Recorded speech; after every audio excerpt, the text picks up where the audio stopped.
بسم الله الرحمن الرحيم. الحمد لله رب العالمين، والصلاة والسلام على أشرف المرسلين سيدنا محمد وعلى آله وصحبه وسلم أجمعين. سبحانك لا علم لنا إلا ما علمتنا إنك أنت العليم الحكيم. Dear colleagues, now we will continue the topic of imaging of bone tumors, and we have classified the bone tumors into three main groups. The first group was that where the tumor is can be spotted from the plain X-ray or CT or MRI, and it has almost no differential diagnosis. And we came now to the second group, which include lesions with suggestive imaging features. And these lesions include osteosarcoma, Ewing sarcoma, chondrosarcoma, aneurysmal bone cyst, simple bone cyst, metastatic deposits, multiple myeloma, and chordoma. Starting by the malignant criteria, which are quite different from the benign criteria we have mentioned before. And you remember that the benign criteria include an expanding lesion with sclerotic margin, no perosteal reaction, no extraosseous soft tissue component. And here the malignant criteria are almost the opposite. The lesion is destructive. There is an ill-defined margin. There may be, or they always, or sometimes you can see perosteal reaction as well as extraosseous soft tissue component, and consequently this extraosseous invasion may invade the neurovascular bundle or the adjacent joint. On top of this group is the osteosarcoma, which is one of the known primary malignancies of the bone. About 50% of the lesions arise around the knee, and it may affect different bones in the human body. This lesion is in the metaphyseal pathology. It is usually associated with bone destruction and sometimes bone sclerosis, and very commonly you can see this very characteristic perosteal reaction, which is known as the sun ray speculations. And you can see this sun ray speculations, and one of the features also of this tumor is what is known as the Codman triangle. And this is what we mean by the Codman triangle, which is an elevated perosteum at or near the edge of the tumor, forming this almost characteristic triangle, which can be seen on either side of the bone. And this is the classic X-ray of an osteosarcoma involving the distal part of the femoral shaft. And you can see the very characteristic periosteal sun ray speculations. You see the cortical erosions and permeation by the tumor, and you can also appreciate the degree of bone sclerosis as well. And this is also a case of osteosarcoma of the proximal tibia. And you can appreciate the degree of dense sclerotic reaction of the tumor matrix. You can also see the characteristic sun ray speculation. You can appreciate the Codman triangle, and of course you can feel the existence of the extraosseous soft tissue component. Here the tumor does not invade the physis, and it does not involve the epiphysis, as you can see from this plain X-ray. And this is another example of an osteosarcoma of the proximal fibula. And you can see the degree of bone destruction. You can see the perosteal reaction, sun ray speculation, matrix calcification of the tumor, and the huge extraosseous soft tissue component. Of course, bone scan will show increased uptake of the in the region of the tumor, and the X-ray can show the degree of cortical destruction, the periosteal reaction, and gives you an idea about the degree of extraosseous soft tissue component. But this component is well appreciated by the CT scan and also by MRI. And one of the features is not pathognomonic, but one of the features of osteosarcoma is that the extraosseous soft tissue component is usually eccentric in location. It does not circumferentially surround the bone, similar to the Ewing sarcoma, but most of the osteosarcomas will have an eccentric soft tissue component outside the bone. And you can see the periosteal sundry speculations, also the matrix calcification of the tumor. And this is an example of osteosarcoma of the proximal humerus by plain X-ray. Here you can see the degree of bone sclerosis. Also, the tumor is associated with pathological fracture. By MRI, you can appreciate the degree of bone marrow invasion. All the shaft of the humerus up to this region is infiltrated by the tumor. The epiphysis is not involved, and there is a good amount of extraosseous soft tissue component, and you also see the pathological fracture. In the axial images, you can appreciate that the extraosseous soft tissue component in most of the cases is usually eccentric in location, and it does not involve the whole circumference or surrounds the whole circumference of the involved bone. This is also an example of osteosarcoma by X-ray and MRI T2-weighted image. The tumor and the extraosseous soft tissue component is appreciated because of the periosteal reaction and the tumor matrix calcification. And in MRI, you can appreciate the degree of bone marrow infiltration, and also you can see the extent of extra soft tissue component, which is more than that appreciated in the plain X-ray. And the plain X-ray can see the extraosseous soft tissue component up to this limit, but in the MRI, and this is one of course of the advantages, and you can see the extent of the tumor. The second tumor in this group is the Ewing sarcoma, and the Ewing sarcoma is classically a diaphyseal lesion, arises in the diaphysis of the bone, and one of the important features of Ewing sarcoma is bone sclerosis. And here you can see that there is a sclerotic tumor infiltrating the mid shaft of the femur with loss of the corticomedullary differentiation. And one of the important features in Ewing sarcoma is the lamellated or onion peel periosteal reaction, which is clearly seen in this particular case. Then be careful that Ewing sarcoma may clinically simulate osteomyelitis. This tumor is very vascular. Then whenever it involves the tibia, for example, the leg will be swollen, it will be hot, it may be red, giving similar criteria of inflammation. And the changes of Ewing sarcoma may be subtle in the plain X-ray and may be mistaken for osteomyelitis. Then be careful of this. One of the features of Ewing sarcoma is the periosteal reaction, which is lamellated. And you remember, the periosteal reaction of osteomyelitis is candle wax, similar to the candle wax, but this is lamellated onion peel periosteal reaction. Also, you cannot see the rest of the manifestations of osteomyelitis like sequestra and the cloaca and new bone formation outside the original bone.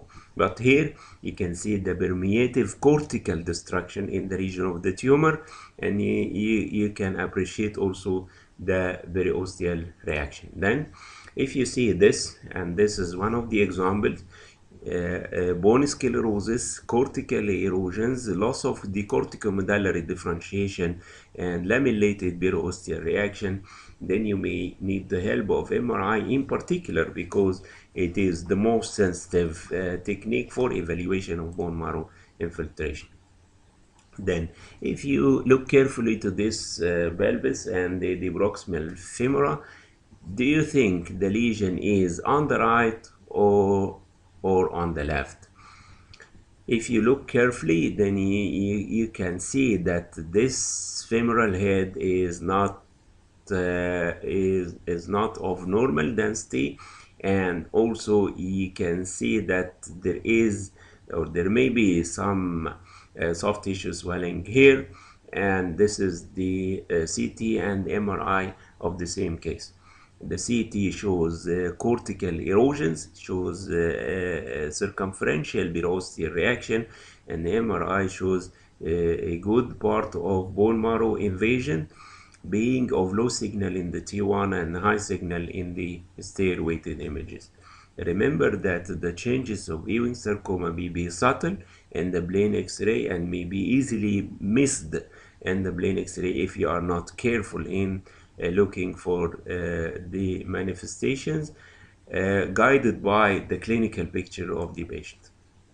And in this plain X-ray, you can also see that the proximal tibia is relatively sclerotic with loss of the corticomedullary differentiation, and in the coronal MRI, there is a large tumor invading the bone marrow over a long segment of the proximal tibia associated with extraosseous soft tissue component. Then here in the pelvis, and what do you think? Do you think that the lesion is on the left or here or on the right? Okay, let us look at the CT and MRI. The lesion is involving the iliac bone on the right side. Go back to the plain X-ray. This is the iliac bone, and this is the left iliac bone. If you can look carefully in the knees, you may feel that this iliac bone is relatively dense or sclerotic compared to this iliac bone. And this is because of the presence of considerable soft tissue component which is located along the inner aspect and the outer aspect of the iliac bone.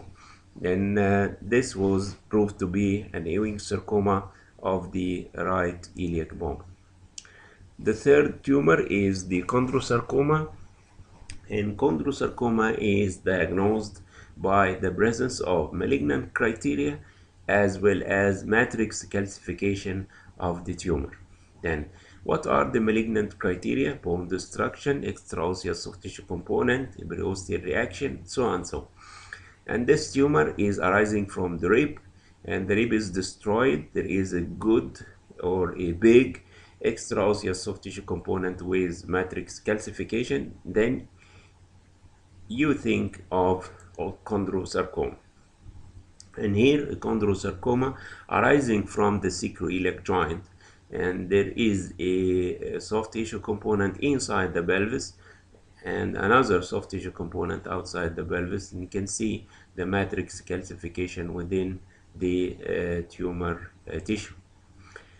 Chondrosarcoma of the sacrum is or of the spine in general is uncommon lesion compared to other common lesions affecting the spine. I will discuss this in details in the lecture of spinal tumors, and this is an example. You see a big soft tissue tumor which is infiltrating the sacrum with a component outside the pelvis and another component inside the pelvis. One of the drawbacks of MRI, as you all know, is that its inability to show matrix calcification as good as the CT scan. Then one of the criteria of chondrosarcoma is to see matrix calcification in order to suggest the possibility of the tumor. You remember that chondrosarcoma may arise primarily from the bone or may be on top of a pre-existing lesion, and these lesions include enchondroma in cases of Ollier disease and Maffucci syndrome, as well as the osteochondroma in cases of multiple osteochondromatosis or diaphyseal achalasia. You remember that in the solitary enchondroma, the incidence of chondrosarcoma in a solitary enchondroma is about 1%. But when the enchondroma is multiple, as in Ollier or Maffucci syndrome, then the incidence of chondrosarcoma will raise up to 30%. And so also the case in cases of osteochondromatosis. You remember that to predict malignant transformation in an osteochondroma, and you look for the thickness of the overlying cartilage cap. And the normal thickness is usually a few millimeters. If the thickness is 1 centimeter or above, then you think of malignant transformation of the osteochondroma. Also, you can look to the cortical bone underneath the cartilage cap, and you will see significant bone destruction and erosion, which is also one of the criteria of development or malignant transformation. Then we came to an aneurysmal bone cyst, which is a benign lesion and is seen usually under 30 years of age. And this is an expanding lesion which is multilocular, and one of the most common diagnostic criteria of this tumor is the presence of fluid levels. In the books you will see that fluid levels may occur in many of the lesions, but this aneurysmal bone cyst, fluid levels are very characteristic for the diagnosis of aneurysmal bone cyst. Aneurysmal bone cyst of the calcaneus, for example, this is an expanding lesion which is multilocular with internal septations, and the fluid levels can be seen by CT but very well appreciated on MRI, and you can see these fluid levels depending on the different contents of the cystic components of the lesion. Aneurysmal bone cyst is one of the lesions seen in the spine, and it affects usually the neural elements, and if it is large, it may go into the vertebral body. And this is an expanding lesion, as you can see, and that by CT you can appreciate the fluid levels, but MRI is good in this particular domain. And here is an example of a big aneurysmal bone cyst affecting the left side of the vertebral body as well as the neural elements with characteristic multiple fluid levels, as you can see here.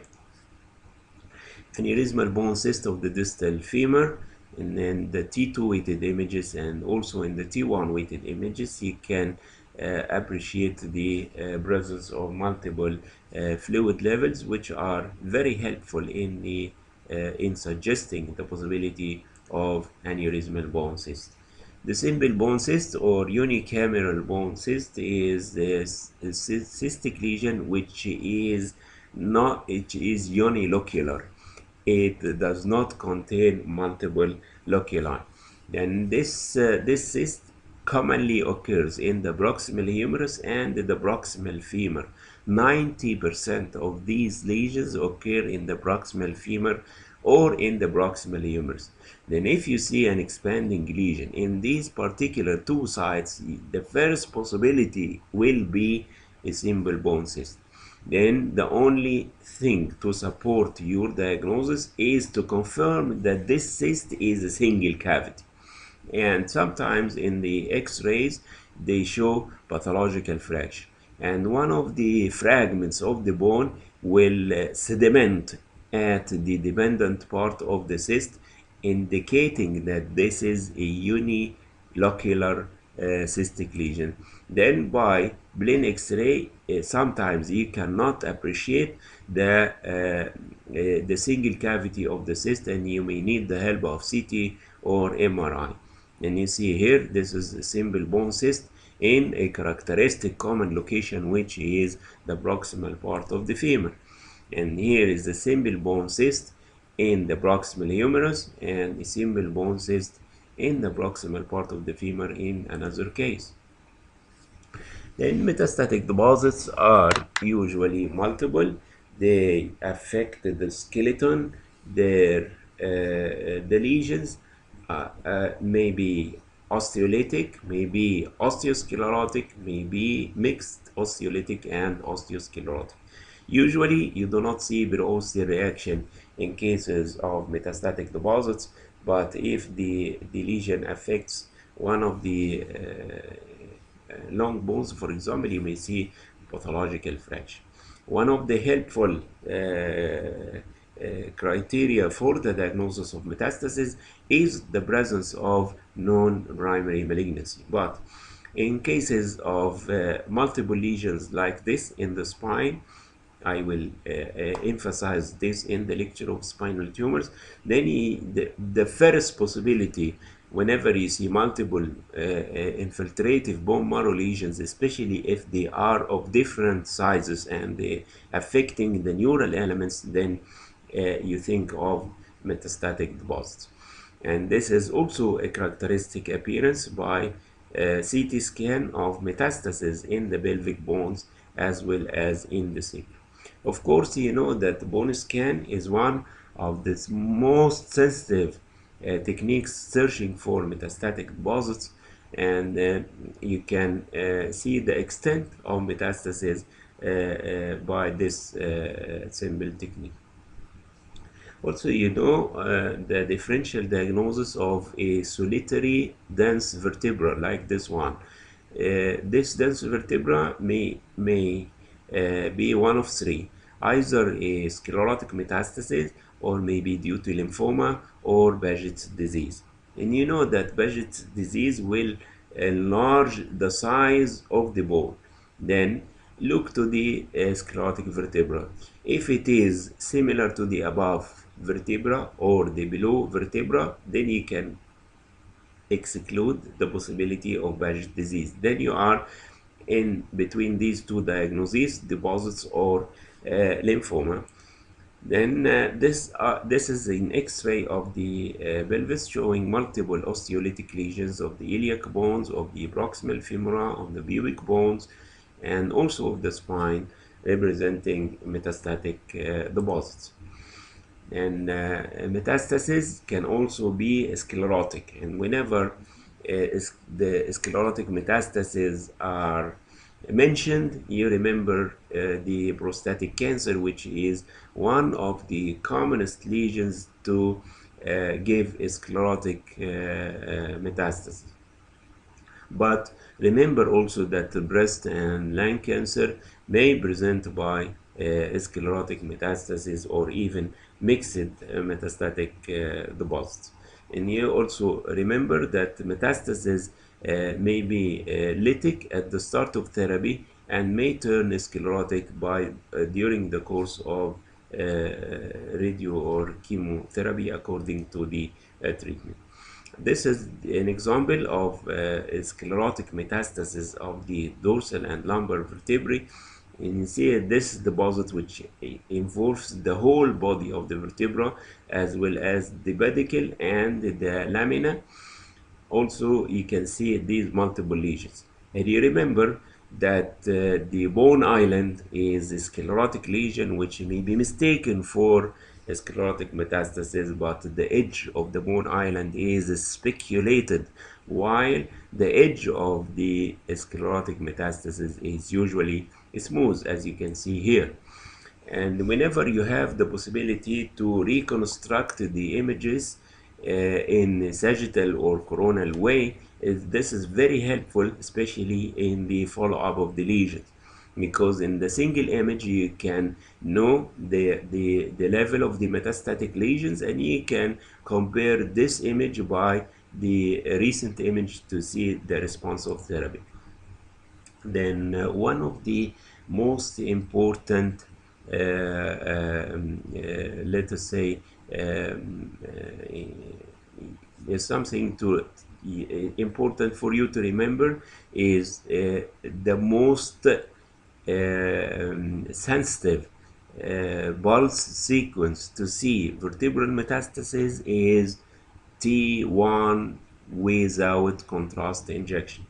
And this is an example by sagittal T1, sagittal T2, and sagittal T1 post contrast. Then look here and you can see you can easily appreciate the metastatic lesions in different vertebral levels. But in the T2 weighted image, the appreciation of metastasis is less because in the T2 weighted image, metastasis will start to raise up the signal, and the bone marrow will decrease its signal because it contains fat. Then you have the possibility to miss or to be unable to appreciate very well the presence of the metastatic deposits. Also, if you inject contrast, then metastatic deposits will enhance, and whenever they enhance, they will have a bright signal which will be masked by the bright signal of the fat in the vertebral body. Then this is not a good policy to inject the patient with gadolinium in cases searching for metastatic deposits, because metastases are very well appreciated in the T1 weighted images before contrast injection, especially in the sagittal plane, as you all know. Then whenever the metastases are sclerotic, they will appear black in the T1 and also black in the T2 weighted image, and many times they do not enhance with contrast. And this is an example of sclerotic metastasis in the first two sacral segments in the T1 weighted image and the T2 weighted image, and after injection of contrast. You also see the extra osseous soft tissue component inside the spinal canal, as well as in the valves. Then what are the features that can help you to suspect the possibility of metastasis? Number one, if you have multiple skeletal lesions, especially if they are mixed and of variable size, because the lesions of myeloma are usually small and are almost of equal size and are usually lytic lesions. But if you see lytic and sclerotic, or you see sclerotic lesions and the lesions are of different sizes, then you know that you are dealing with metastatic deposits. Number two, if you see a destructive lesion in the vertebral body without affection of the disc space, because you know if there is destruction with involvement of the disc, you are dealing with an inflammatory lesion in the spine. But if there is destruction without affection of the disc, this most likely suggests the possibility of metastatic deposit. And you may say that what about the primary tumors of the spine? And you know that metastasis is by far the most common malignant tumor of the spine. Then whenever you see a destructive lesion in the vertebral body without disc space affection, think of metastasis. And a good policy to follow here: don't go for bone scan, don't go for any other imaging modality, but go direct for biopsy. If you see this lesion, destructive lesion in the vertebral body, go direct for biopsy. Number one, to confirm the diagnosis. Number two, to know the primary site. And this is an important issue. Then if you see osseous lesions as well as metastasis in the lung, metastasis in the liver, this will support your diagnosis. And also if you see a destructive lesion in the iliac bone in an adult, I suggest for you, if you see a destructive lesion in the iliac bone in an adult, think of metastasis. If you see a destructive lesion in the iliac bone in a child, think of Ewing sarcoma.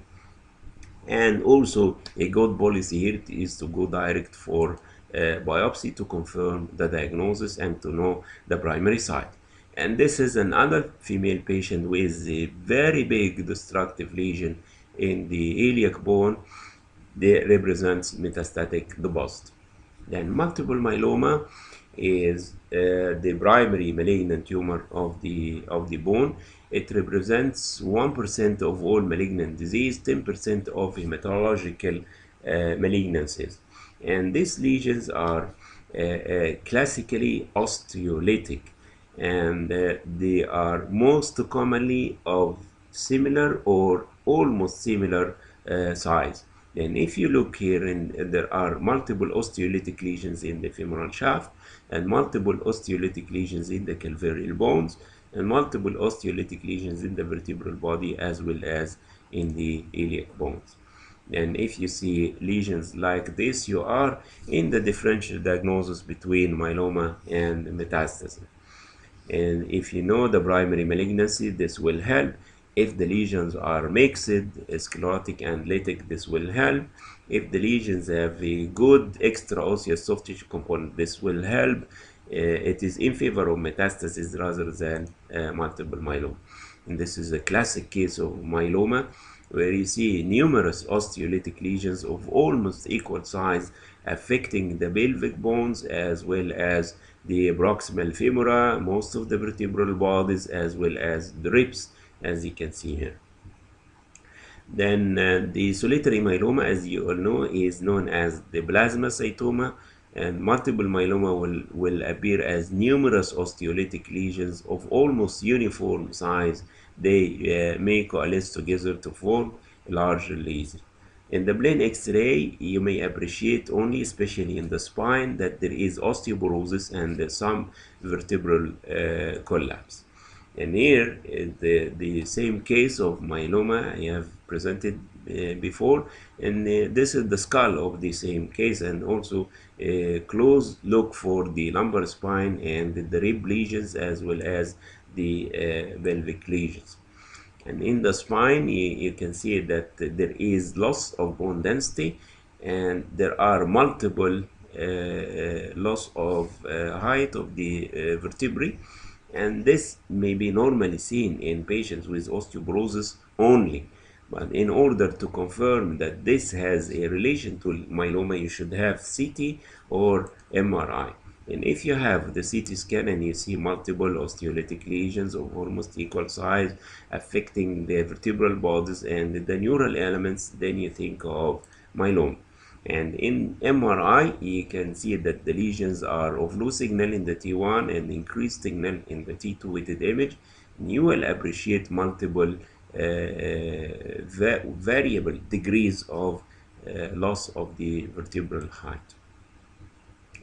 The chordoma, which is the last one in this group, as you all know, affects the ends of the vertebral column. 50% will be seen at the sacrococcygeal area, 35% will be seen at the spheno-occipital area, and 15% will be seen at other sites in the spine and even in the paracellular area, as I will explain after that.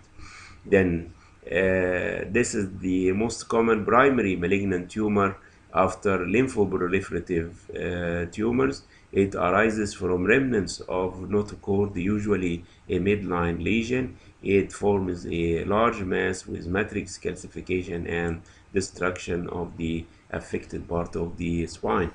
And the previous example is a destructive lesion in the sacrum with some expansion and extraosseous soft tissue component. And here also you can see a destructive lesion with an extraosseous soft tissue component. Actually, the chordoma may have similar appearance to metastasis, but considering the location, considering the matrix calcification, considering the absence of known primary malignancy, you may suspect the possibility of chordoma. And also, one of the best diagnostic criteria of chordoma is MRI T2 appearance. In MRI, the chordoma will have a very bright signal in the T2 weighted images similar to water.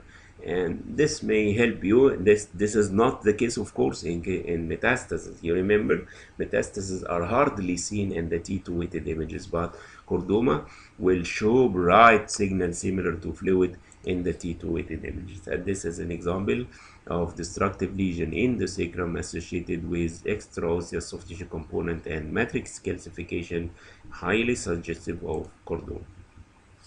Finally, we came to the last group of lesions which have no imaging, specific imaging features, and this include the fibrosarcoma, fibrous histiocytoma, chondromyxoid fibroma, adamantinoma, and lymphoma.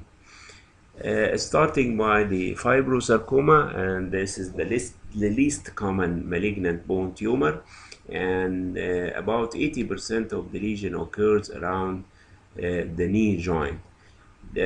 All what you can say that this is a malignant lesion based on the malignant criteria: cortical destruction, extraosseous soft tissue component, perosteal reaction, so on so. But which one of the bone tumors is this one? You cannot predict the nature. You may say that this is metastasis. You may say that this is fibrosarcoma, and you can suggest only that this is malignant lesion. And here you can see there is a destructive lesion in the shaft of the third metacarpal, and this destructive lesion is associated with extraosseous soft tissue component. Then what do you think about this? And you cannot predict the nature. This is malignant tumor, of course, and it has been proved by biopsy to represent a fibrosarcoma. This is another example of a malignant lesion in the distal femur. Destruction, perosteal reaction, and you may feel that there is some extraosseous soft tissue component, and these are malignant criteria. You need biopsy to go to reach the diagnosis. The chondromyxoid fibroma is a benign lesion, and it occurs in the metaphysis. And you should be careful because this lesion is an expanding lesion. It has a sclerotic margin. It does not reach the articular surface. Because if this lesion has reached the articular surface, then you may think that this is a giant cell tumor, for example. But you remember that giant cell tumor does not have a sclerotic margin. This lesion has a sclerotic margin. It may contain calcium because of the chondromatous part of the lesion, and it has no malignant criteria. But if you excise this lesion, it may recur if it did not excise totally, for example. Then this lesion is usually seen after epiphyseal closure. If it is seen before epiphyseal closure, and you may feel that the lesion is in the epiphysis, you may think of chondroblastoma, which is not the case. Then in this case, you see the tumor which is reaching the articular surface, and the lesion is expanding. You have the right to diagnose this as giant cell tumor, but this tumor has been proved histologically to represent a chondromyxoid fibroma. Then you know that there is some overlap, and because this tumor is classified here in the last group, because in many cases you cannot predict its nature unless you have biopsy this lesion. Adamantinoma occurs in two main sites in the human body, in the tibia and in the mandible. In the tibia, if it has the characteristic location and the appearance, you can predict the nature of the tumor from even the plain X-ray. This lesion affects the anterior part of the tibia. It is of mixed texture, osteolysis and sclerosis, and it will result in abnormal bowing and the characteristic shape of the tibia. If you see this, you may predict the nature of the tumor. As I have said, there are two skeletal locations for adamantinoma: the tibia and even the fibula, and also the jaw. The age incidence is about 20 to 30 years old. Then we came to the primary lymphoma of the bone, and you remember that I have said if you are confronted by a sclerotic, solitary sclerotic vertebra, think of deposit lymphoma and Paget. You can exclude Paget by the appearance of the vertebra or the size of the vertebra. If it is similar to the above or below vertebra, then you know that this is not Paget, and you think of deposit or lymphoma. Then lymphoma represents about 2 to 3% of malignant bone tumors, and it represents about 5% of extranodal lymphoma. And one of the pathognomonic features of lymphoma is bone sclerosis. Lymphoma may cause erosion and the destruction of the bone, but the sclerosis is one of the prominent features of lymphoma of the bone. And here is a sclerotic lesion in the proximal part of the tibia. There is no periosteal reaction, there is no extraosseous soft tissue component, and the patient is adult after epiphyseal closure. And if you have the MR of this lesion, it will show diffuse bone marrow involvement by a low signal lesion in the T1 and high signal lesion in the T2 weighted image. And if you see a lesion like this by MRI and you appreciate sclerosis from CT or X-ray, you think of bone lymphoma. And here is lymphoma of the proximal part of the humerus. Look carefully for the sclerotic reaction within the head of the humerus, and by MRI the diffuse bone marrow infiltration, which shows low signal in the T1 and high signal in the T2. Lymphoma of the iliac bone may show sometimes a characteristic feature, which is encasement of the iliac bone by a soft tissue component. The iliac bone marrow is infiltrated by the tumor. It will show high signal in the T2 on STER images, and the extraosseous soft tissue component looks like a sheet encasing the iliac bone, which is not usually seen in cases of metastasis. Metastasis destroys the bone. It forms a big extraosseous soft tissue component. By CT, you can appreciate the sclerotic reaction together with the permeative erosive changes of the affected bone. And this is what I have said. You see this iliac bone is infiltrated by lymphoma. The extraosseous soft tissue component is almost encasing or framing the affected bone. Lymphoma of the vertebrae may present as a sclerotic lesion, and may present as an osteolytic lesion, and sometimes you can see vertebral collapse like this one. And actually you see here the degree of bone sclerosis and also the degree of vertebral collapse, which is also appreciated in the MRI with a significant encroachment on the spinal canal. Then diffuse bone marrow involvement of L5 vertebral body associated with extraosseous soft tissue component inside the spinal canal and retrospinally. This is the T2 weighted image, and this is T1 post contrast with homogeneous enhancement of the tumor and its extraosseous soft tissue component. And this is lymphoma of the femur on the right side. There is an infiltrative mass affecting the femoral head and the neck, and the mass showed intermediate or low signal in the T1 and increased signal in the T2 weighted images.